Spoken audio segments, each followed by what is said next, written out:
আসসালামু আলাইকুম বন্ধুরা, আশা করি আপনারা সকলেই ভালো আছেন। আর আমি আজমিরা কিচেন অ্যান্ড ব্লগ আবার একটি রেসিপির ভিডিও নিয়ে হাজির হয়েছি আপনাদের মাঝে শেয়ার করার জন্য। আজকের কিন্তু দুটো রেসিপি একসঙ্গেই দেখাবো, যে কারণে ভিডিওটা একটু লং হতে পারে। তো বন্ধুরা একটু কষ্ট করে দেখে নিও, আর ভিডিও শুরুতে কিন্তু একটা লাইক দিয়ে তারপর ভিডিওটাকে দেখা শুরু করো। এদিকে কিন্তু দু রকমের মাছ নিয়ে চলে এসেছি। বললাম আগেই, আমরা বাজার থেকে মাছ নিই না, আমাদের পাড়াতেই আসে, তো ওখান থেকে নিয়ে নিয়েছি। আজ নিয়েছি চিংড়ি আর নিয়েছি একটা পোনা মাছ। তো যাই হোক, এই দুটোই নিয়েছি। তো এই দুটোর আলাদা আলাদা রেসিপি করব, তো সেই কারণেই একটু লং হতে পারে। তো এখানে কিন্তু 6 পিস চিংড়ি আছে। এই সব কটা চিংড়ি কিন্তু 100 টাকা নিয়েছে। 500 টাকা কেজি 200 গ্রাম চিংড়ি আছে।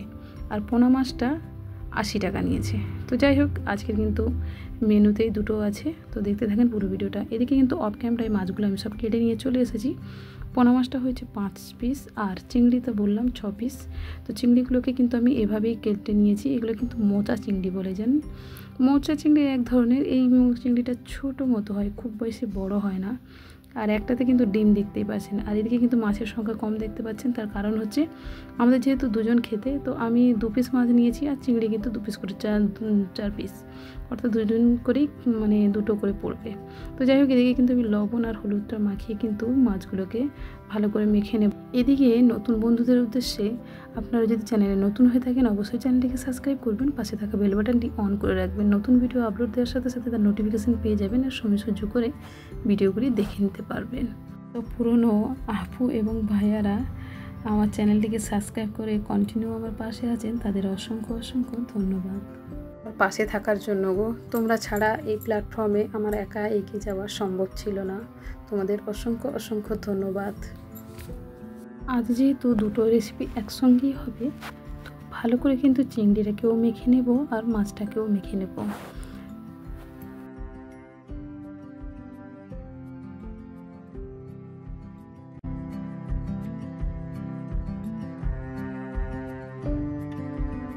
এদিকে কিন্তু মাছের কাজ কমপ্লিট। কি সবজি দেব তার জন্য নিয়ে চলে এসেছি ফুলকপি আর আলুগুলোকে এইভাবেই কেটে নিয়েছি। ফুলকপিগুলোকে দেখতেই পাচ্ছ কীভাবে কেটে নিয়েছি। তো এইভাবে ডুমো করে কেটে নিয়েছি। আপনারা পারলে ছোট বড় সাইজ করে নিতে পারেন। আর আলুর সাইজটা কিন্তু আমি একটু বড় রেখেছি। এইভাবে করলে কিন্তু রান্নাটা ভীষণ সুন্দর লাগে।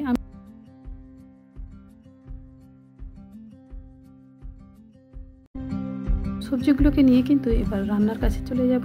এদিকে ওভেনের উপর একটা কড়াই বসিয়ে দিয়েছি, দিয়ে দেবো সাদা তেল। এবার মাছগুলোকে ওই তেলের উপর ভেজে তুলে নিতে হবে।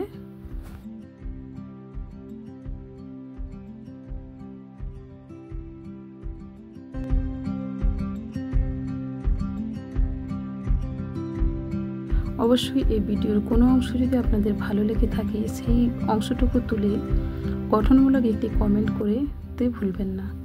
আপনাদের একটি কমেন্ট একটি ভিডিও তৈরি করতে আমাদের মোটিভেট করে, আমাদের ইচ্ছে এবং প্রেরণা জাগায়।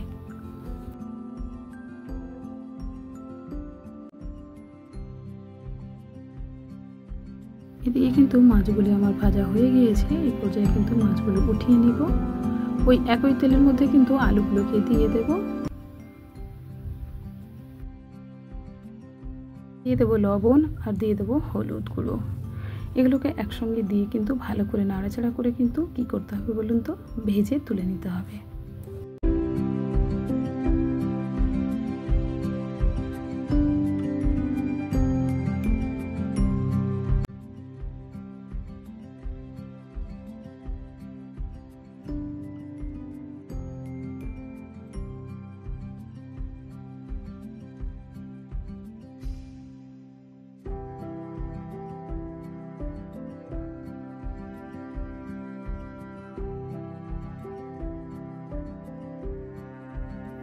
এই পর্যায়ে কিন্তু কড়াটা ভালো করে ধুয়ে নিয়ে চলে এসেছি। আর এই কড়ার মধ্যে দিয়ে দেবো তেল দিয়ে কিন্তু বড়িটা ভেজে তুলে নেব। তার জন্য দিয়ে দিয়েছি বড়িটা কিন্তু বিউলির ডালের বড়ি ছিল। তো এই বড়িটা ভাজা করে লাল লাল করে তুলে নিতে হবে। তো দেখেন বড়িটা ভাজা হয়ে গিয়েছে, এই পর্যায়ে তুলে নেব। ওই তেলের মধ্যে দিয়ে দেবো শুকনো লঙ্কা, তেজপাতা ফোড়ন, আর দিয়ে দেবো 5 ফোড়ন। এগুলো যখন ফ্লেভার ছাড়তে শুরু করবে, ওই পর্যায়ে কিন্তু অ্যাড করে দেব পেঁয়াজ কুচি। তো পেঁয়াজটা যতক্ষণ গোল্ডেন কালার আসছে ততক্ষণ পর্যন্ত নাড়াচাড়া করে তারপর কিন্তু আদা রসুনটা অ্যাড করে দেব। কড়াতে কিন্তু সাদা দেখাচ্ছে, এটা আলুর জন্য, কিন্তু গোল্ডেন কালার মতো চলে এসছে। তারপর আমি আদা রসুনটা অ্যাড করে দিয়েছি। এই পর্যায়ে কিন্তু দিয়ে দেবো টমেটো কুচি, লবণ, দিয়ে দেবো হলুদ গুঁড়ি, দিয়ে দেবো সামান্য লঙ্কার গুঁড়ো। ভালো করে কিন্তু কষিয়ে নিতে হবে।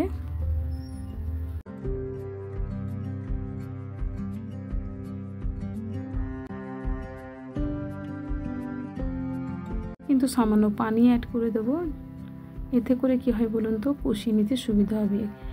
এই কষানোর কাছে যখনই দেখবেন তেল ছাড়তে শুরু করছে, এই পর্যায়ে কিন্তু ভেজে রাখা আলু আর ভেজে রাখা ফুলকপিটাকে অ্যাড করে দেব।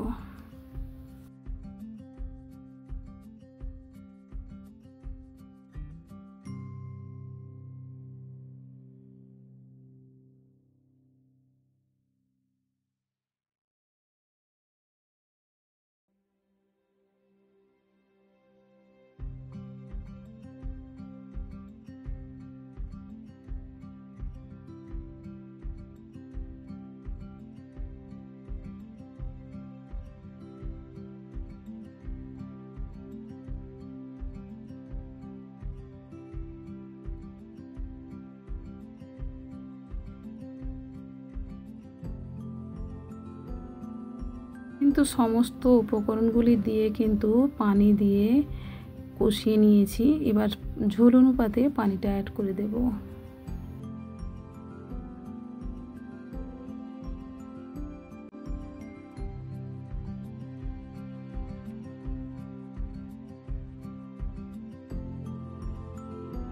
পানিটা আমার দেওয়া হয়ে গিয়েছে, আর দেব না। এই পর্যায়ে কিন্তু ঢাকা লাগিয়ে 10 মিনিটের জন্য ফুটিয়ে নেব। ফিরে এলাম 10 মিনিট পরে। এই পর্যায়ে কিন্তু অনেকটা ঝোল কমে গিয়েছে। এই পর্যায়ে কিন্তু ভেজে রাখা বড়িটা অ্যাড করে দেব, আর দিয়ে দেব মাছ ভাজাটা।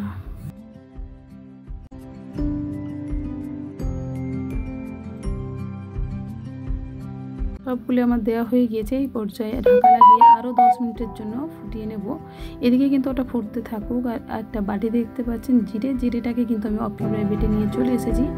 10 মিনিট পর কিন্তু আবারও এই জিরেটা বাটিটাকে অ্যাড করে দেবো। বাটিটা ধুয়ে কিন্তু একটু ভালো করে দিয়ে দিচ্ছি, তার কারণ হচ্ছে বাটিতে লেগে আছে। আর এই সময় কিন্তু কোনো পানি দিয়ে ধুয়ে এক্সট্রা দেওয়া যাবে না, তাহলে কিন্তু তরকারির টেস্টটা কিন্তু অনেকটাই কমে যাবে।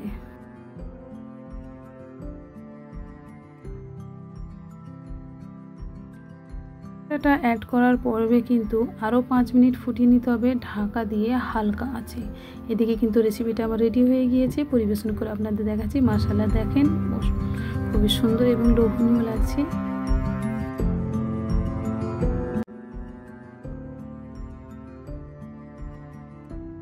ভিডিওর শুরুতেই বলেছিলাম যে দুটো রেসিপি দেখাবো, একটা এই যে রেডি করে নিয়েছি, আর একটা রেডি করার জন্য এদিকে কিন্তু নিয়ে নিয়েছি মিক্সচার গ্রাইন্ডারে দিয়ে দেবো 2টি শুকনো লঙ্কা, দিয়ে দেবো একটা পেঁয়াজ 4 ফালি করে কেটে নিয়েছি, আর সামান্য পানি দিয়ে এটাকে কিন্তু মিক্সিতে ঘুরিয়ে নিয়ে আসবো।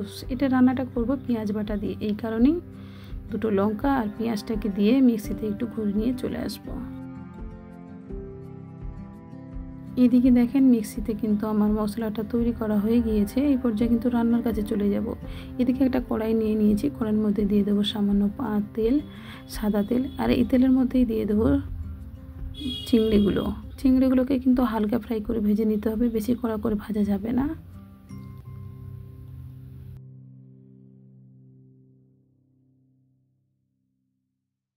কিন্তু একটা চিমটি মতো নিয়ে নিয়েছি, এটাই দিয়ে কিন্তু হালকা ফ্রাই করে উল্টে পাল্টে দিয়ে কিন্তু ভেজে নেব। প্রথমেই বললাম বেশি কড়া করে ভাজলে কিন্তু এর টেস্টটা চলে যাবে, যেহেতু চিংড়িগুলো অনেক টাটকা ছিল। আর যে কোনো রেসিপি কালিয়া বা কোনো কিছু করতে গেলে কিন্তু চিংড়িটা মাস্ট হালকা করে ভেজে নিতে হবে। এদিকে কিন্তু চিংড়িটা আমার ভাজা হয়ে গিয়েছে। এই পর্যায়ে কিন্তু আমি আবারও চিমটির সাহায্যে কিন্তু তুলে নেব। দেখতে পাচ্ছেন মাশাআল্লাহ কত সুন্দর করে ভাজা হয়ে গিয়েছে। তো একটা প্লেটের মধ্যে সবগুলোকে একইভাবে উঠিয়ে নেব।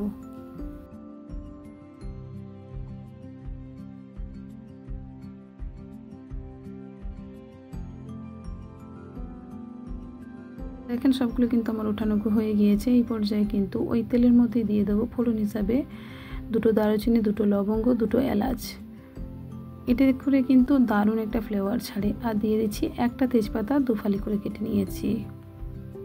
এই পর্যায়ে কিন্তু অ্যাড করে দেবো যে মশলাটা আমি করে রেখেছিলাম অর্থাৎ মিক্সার গ্রাইন্ডারে লঙ্কা আর পেঁয়াজ বাটাটা, ওটা কিন্তু অ্যাড করে দেব। দিয়ে কষিয়ে নিতে হবে কিছুক্ষণ সময় ধরে, দেখবেন এটা থেকে তেল ছাড়তে শুরু করবে। তো এই পর্যায়ে কিন্তু অ্যাড করে দেবো লবণ, দিয়ে দেবো হলুদ গুঁড়ি, দিয়ে দেবো লঙ্কার গুঁড়ি সামান্য।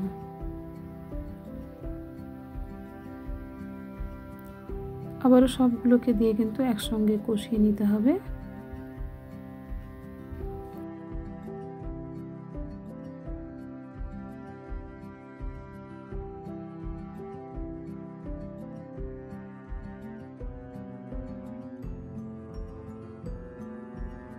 সবগুলো উপকরণ দিয়ে কিন্তু কষিয়ে নিয়েছি। এই পর্যায়ে কিন্তু যে মিক্সি ধোয়া পানিটা আছে ওইটা সামান্য দিয়ে একটু কষিয়ে নিতে হবে। যখনই তেল ছাড়তে শুরু করবে ওই পর্যায়ে কিন্তু অ্যাড করে দেব টক দই। এটাকে ভালো করে একটু ফেটিয়ে নিতে হবে, নিয়ে কিন্তু অ্যাড করে দেবেন। আর কিছু দিতে লাগবে না। আর এখানে টমেটো ছিল না, তো টমেটোর বদলে আমি টমেটো সসটা অ্যাড করেছি, ওটা আপনাদের অবশ্যই দেখিয়ে দিব।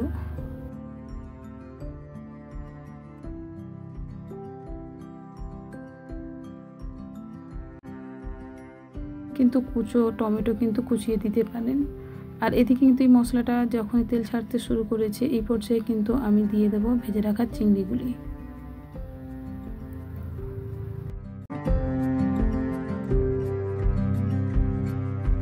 সব চিংড়িগুলো কিন্তু আমার দেওয়া হয়ে গিয়েছে। এই পর্যায়ে কিন্তু একটু নাড়াচাড়া করে মশলার মধ্যে ভালো করে কিন্তু কষিয়ে নেব।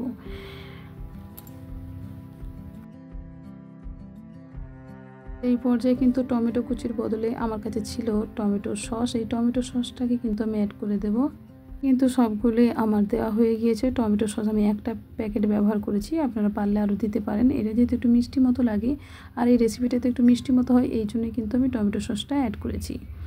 এই পর্যায়ে কিন্তু আরও একটু কষিয়ে নিতে হবে। যখনই দেখবেন তেল ছাড়তে শুরু করেছে এই পর্যায়ে কিন্তু পানি অ্যাড করব। তার আগে কিন্তু চামচ চিনি অ্যাড করে দিয়েছি, দিয়ে আবারও কিন্তু কষিয়ে নেব।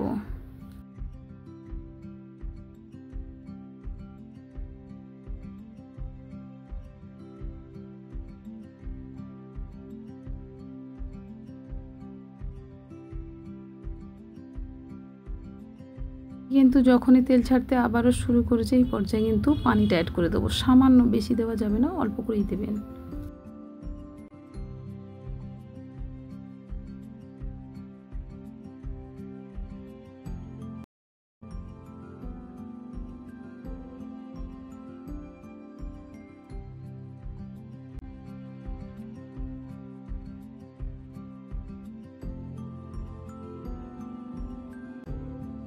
ভালো করে কিন্তু এটা ধুয়ে নিয়েছি, যেহেতু ফুটিয়ে নেব, মশলা একটু লেগেছিল।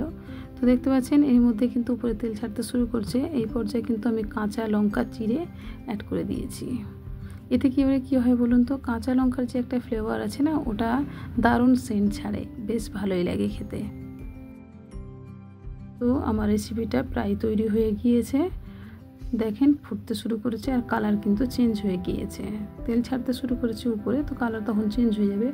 আগে কিন্তু একটু সাদা দেখাচ্ছিল। তো যাই হোক, এই পর্যায়ে কিন্তু আর ফোটাবো না, ঝোলটা খুব মরে গেলে খেতে ভালো লাগবে না। তো এদিকে আপনাদের পরিবেশন করে দেখেছি, দেখেন অনেকটাই লোভনীয় আর মাশাআল্লাহ কত সুন্দর লাগছে দেখতে। ভিডিওটি কেমন লাগলো অবশ্যই কমেন্ট করে জানাতে ভুলবেন না। ততক্ষণ সবাই ভালো থাকবেন, আমাদের জন্য বেশি বেশি করে দোয়া করবেন। আসসালামু আলাইকুম, আল্লাহ হাফেজ।